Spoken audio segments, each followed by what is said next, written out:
Hi, you're watching a very special interview with the Right Honourable Lady Patricia Scotland. Thank you so much. You break records as a Queen Counsel, but you're the 6th Commonwealth Secretary-General, my first Secretary-General to be interviewed, even though I've been a member, a citizen of the Commonwealth for a long, long time. So I'm very, very honoured that you make time for this. And now we're sitting here in a free and independent Malaysia, a proud member of the Commonwealth. So I'm going to have to start with the question.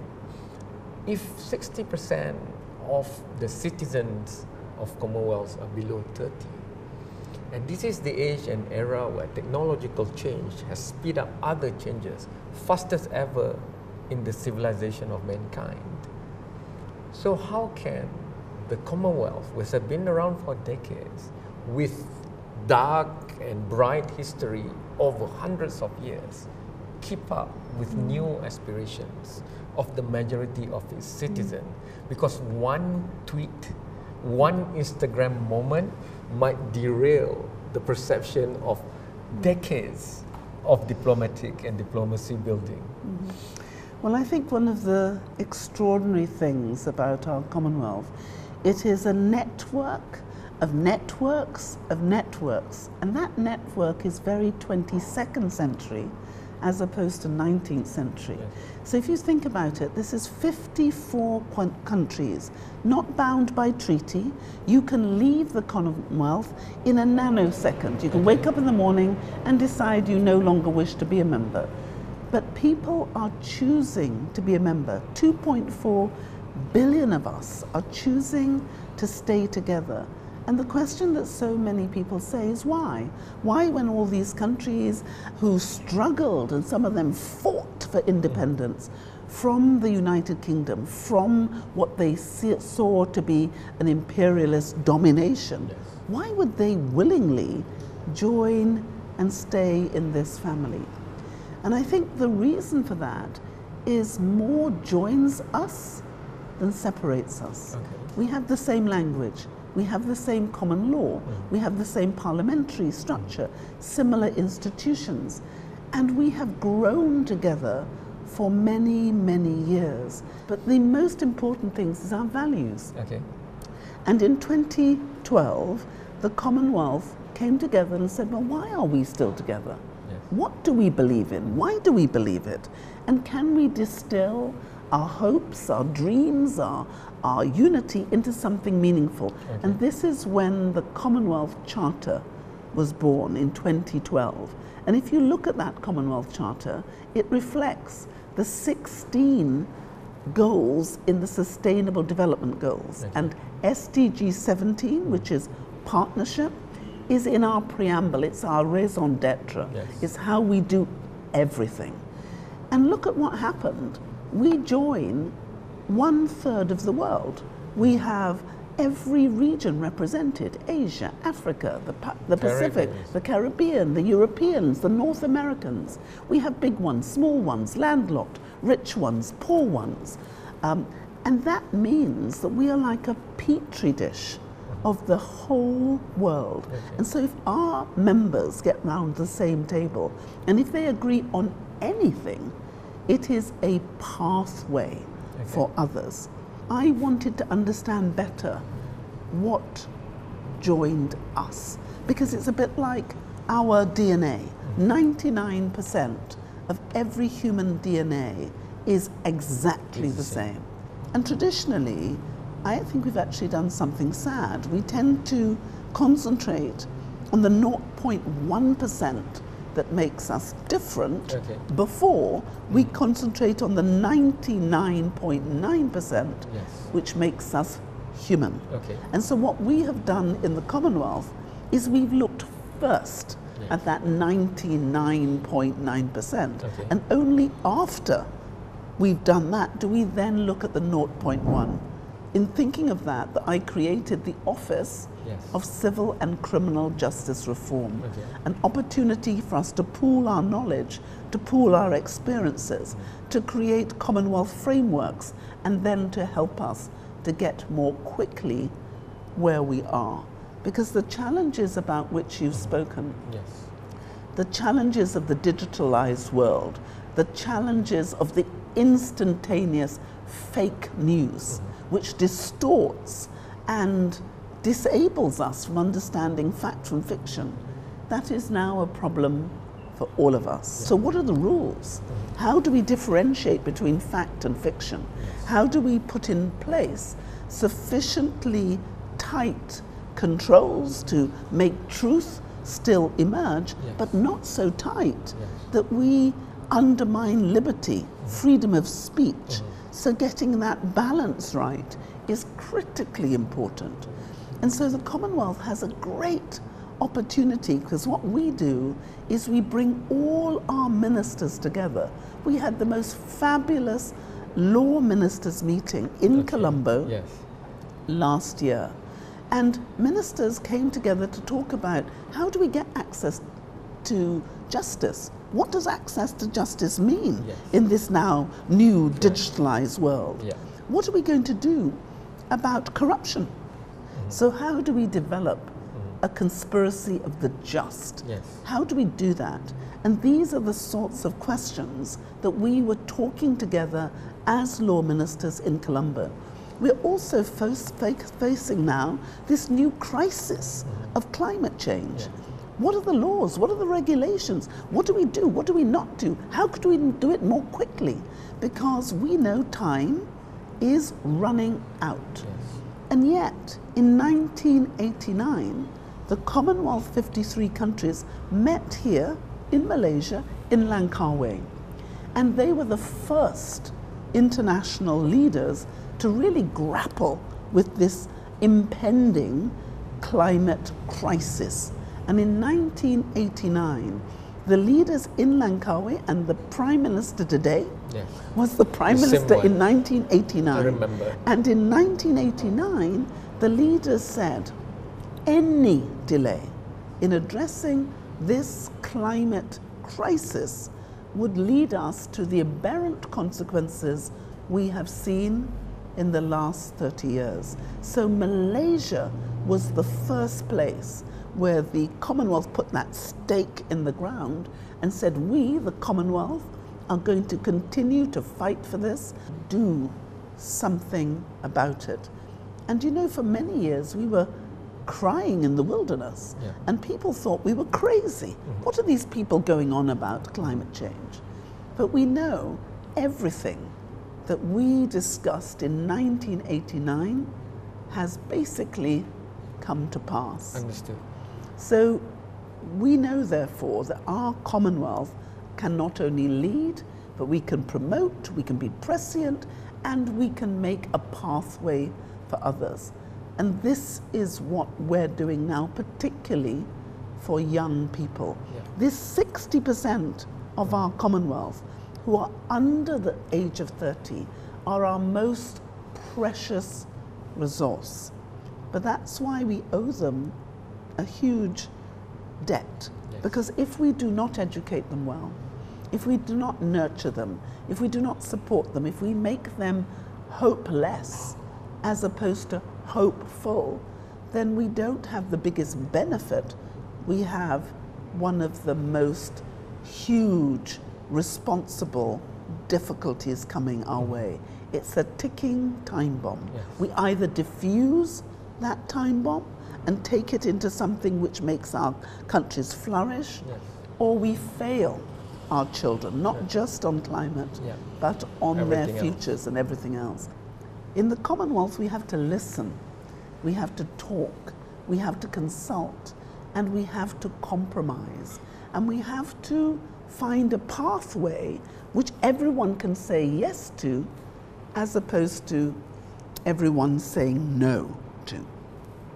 And I think that methodology, which is respectful, which is consultative, which is able to bring the best forward, is one which is not only exciting, but it is one of the most humane and, I believe, most successful way of bringing peace to our very troubled and worrying world. I want to encapsulate that into the discussion about peace.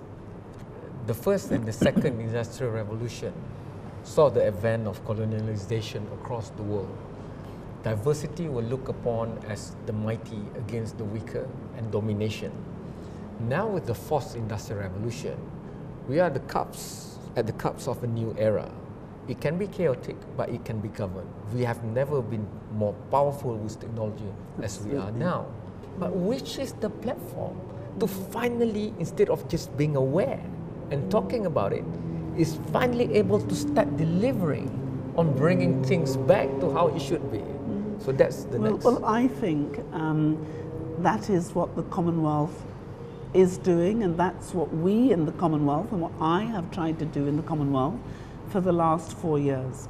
Because when I started going to speak to leaders, particularly the leaders in the small countries, the developing countries, they said something very similar. They said, look, we are now facing a digitized world where data is king. Yeah. But many of our small and our developing countries did not have access to their own data.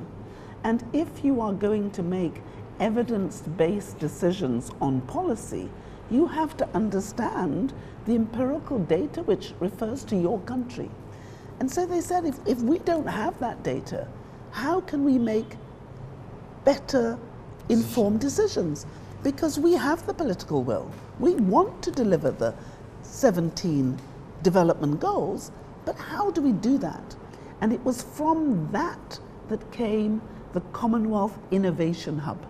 And from that came the Office of Civil and Criminal Justice Reform, because my organization is not burdened with money. And so I realized we may not have money, but we had huge talent, and we had our nation states, but we also had our partners. Okay. So we went to all of those who had the open source data, whether it was the World Bank, the UN, the OECD, all of them. And I asked them, would you share your data with us? We had data in the Commonwealth. We had data going back 70 years. And this was data which we could also share with our member states. And so we created our Commonwealth Innovation Hub, in which we have 5 data sets. And I really would invite you to go and look at our Innovation Hub on the commonwealth.org. The other thing we had is we looked at the genius within our own secretariat. And there's a young man who was then only about 26. I didn't have the money to create an algorithm, because what we needed is an algorithm to be able to aggregate the data and disaggregate the data. And I was told it was going to cost me about £1.8 million to create an algorithm. So I could create the fund, but I could, of knowledge, but I couldn't create the algorithm. Then this young genius in my own ICT department, very quietly and shyly, said, you know, SG, I think I can write that algorithm, but it might take me 1 or 2 days. I thought, take a month, take 3. Take a whole year. And he created this algorithm. So now we have a innovation hub in our Commonwealth where the data is, and I can, on behalf of my member states, I can aggregate data, I can disaggregate data, I can help them to get a snapshot of what they're doing on trade. We discovered that we Commonwealth countries have a 19% advantage trading with each other. But if we have $700 billion worth of trade between our member countries now, with whom are we trading? Where are the gaps? Where could we accelerate? Because the truth is, we've never exploited this before. So we looked at it and we thought, do you know what? We could probably get to, and we extrapolated and did the analysis, we could get to 2 trillion trade by 2030. So now in the Innovation Hub, we have the Office of Civil and Criminal Justice Reform. So we're pooling our laws, our information, and we're helping our countries. We have the Innovation Hub, which is dealing with trade, but also we can disaggregate that data for all the 16 development goals, and we're using partnership, which is SDG 17, to deliver all of this. So if you like, our information in our Innovation Hub is a demonstration, a manifestation of partnership. And what we've also done is we've created new models. So we've created the Blue Charter for oceans.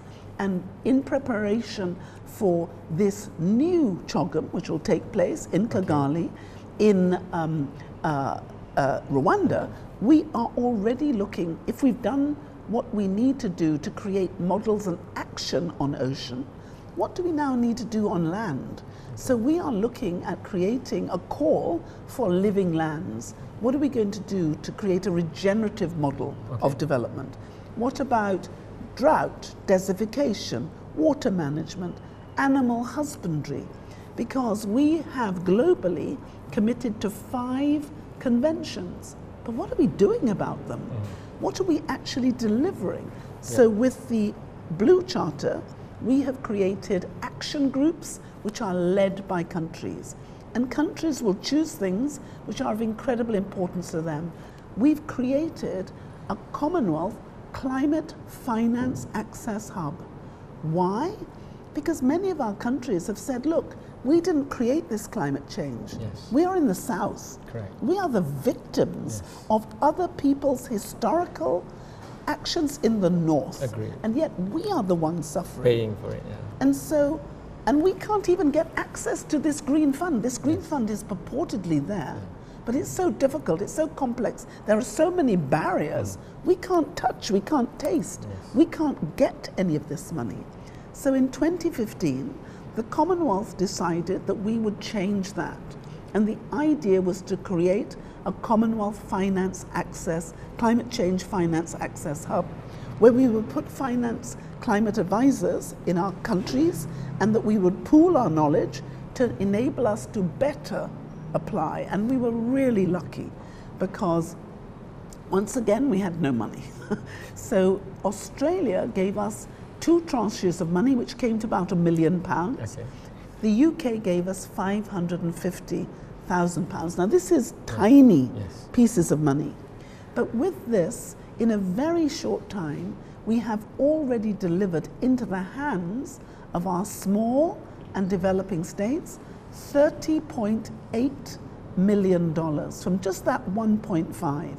But not just that, we now have $503 million worth of projects in the pipeline. And we are relatively confident that these projects will be granted in the same way as the ones we've had. This is action, which is making difference, which is empowering right now, which is empowering our member states to be the difference that they need to make.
Hi, you're still watching a very specially recorded session here, a lovely interview with the lady who broke all barriers in her own right to be the Queen Counsel back then. That was the 90s. But you've achieved even more from what you've been saying in this interview for the Commonwealth.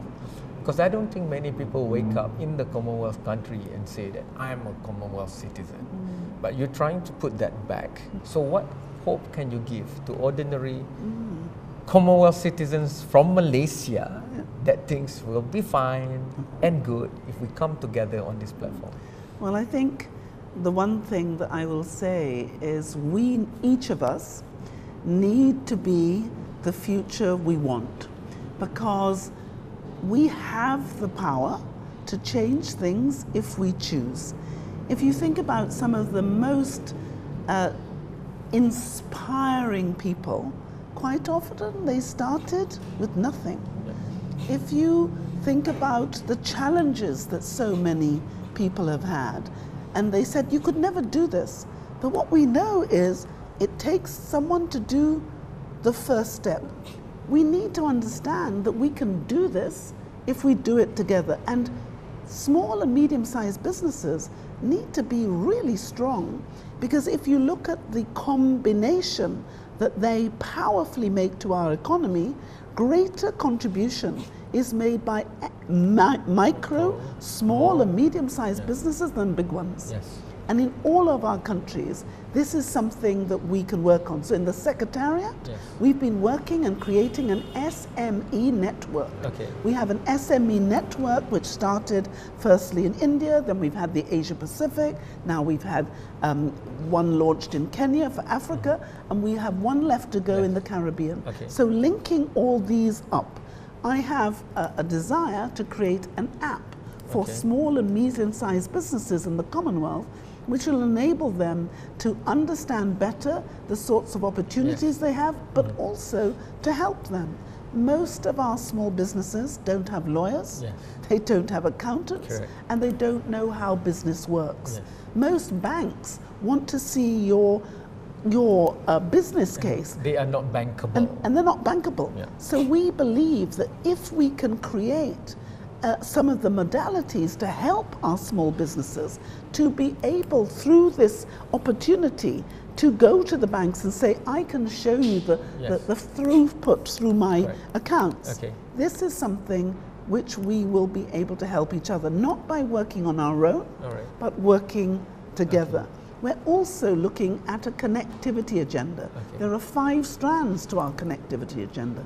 Please, again, go onto our website and you will see the work that the Commonwealth is doing. Here in Malaysia, you have made huge strides with digitalization. So we are asking our Malaysian colleagues to come and help us to craft the sort of new tools that our members across the Commonwealth will need. This coming together, this sharing of knowledge about infrastructure, business to business connectivity, this is a real opportunity for all of us. So I am saying to the people of Malaysia, thank you, because you have amazing entrepreneurs, you have amazing innovators, and you are digitally advanced. And there's an opportunity for Malaysians to help our Commonwealth, but there are also other Commonwealth members who can help you. This combination of our talent is so much greater, and we can push back by joining together, which is what we are doing on the connectivity agenda. Time is never enough, but I couldn't let you go. I've asked the question to you as the Secretary-General. I just now want to ask to you, if there's one thing that you can share with the young people out there, especially young ladies, what would it be? I think I have to say that I've been driven by faith. Everything I've achieved, everything I've done, I believe it's been by the grace of God. I think He gives every single one of us a talent, and it's our job to find that talent, to hone it, and to use it for the benefit of other people. I honestly have to say to you that if I did not have the belief in Him, I don't think I would have achieved any of those things. I believe that you can work hard, you can dedicate yourself, but it is His grace. And that's why I have been totally committed to creating faith in the Commonwealth. Yes. Young Muslims need to be very proud of who they are. Yes.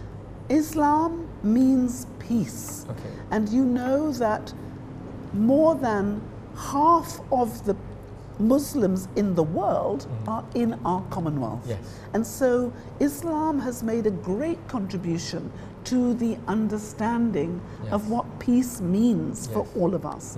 And in our faith in the Commonwealth, we believe that it is big enough, broad enough to include all people of faith and those of none. Okay. And so after Colombo's hugely, devastatingly heartbreaking event and what happened in Christchurch, we in the Commonwealth said we are going to bring out a call for peace and for mercy and for understanding. And we created the faith in the Commonwealth. We created peace at the crease using cricket and sport to bring peace. And now I know here in Malaysia there is this huge commitment to peace, to understanding and to mercy.